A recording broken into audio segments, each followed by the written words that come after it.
Gimanduan ni Gobernador Juliet Oy ang pipila sa mga buhatan sa Kapitolyo Provincial nga inspeksyonon ang Don Gregorio Pilay Sports Complex alang sa planong rehabilitation ini, mato ni Provincial Risk Reduction and Management Officer Fernando Vicente D. Tinguha ni Gobernador Oy nga himuong mas presentable og safety ang sports complex pinaagi sa pagkatimbayayon sa lokal nga kagamhanan sa Cagayan de Oro. Gitumbok ni D nga risgo sa kalawasan sa tao ang kagamitan sa sports complex, labi na ang atop niini nga adunay asbestos.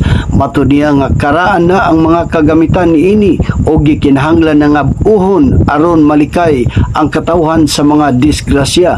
Ang asbestos usa ka klase nga mineral nga ginagamit para magmugna og mga fireproof nga materyales apan makahatag kini og sakit nga cancer kung maginhawaan kini. Samtang gidugang ni D nga magmugna og proposal ang kagamahanang provincial sa LGU Cagayan de Oro nga magbag-uhon og dugangan sa mga bag-o nga pasilidad.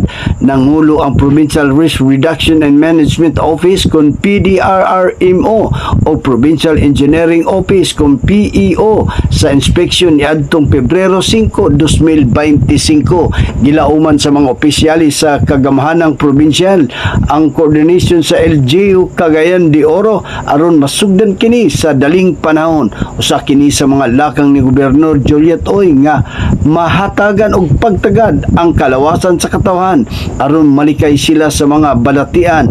Prioridad ni Gobernador Oy hisgutanan sa panglawas sa katawhan nga maoy usa sa mga pundasyon sa bangon strategic direction. Kini nga balita atod kaninyo gikan sa Ferolino Marketing nga may tigama sa sukang pinasarap ni Biboy. Gikan diri sa lokasyon, ako si numero 4 Angel Edgar Ferolino para sa Angel Eye, Matanang Bayan sa Angel News Patrol Reporting.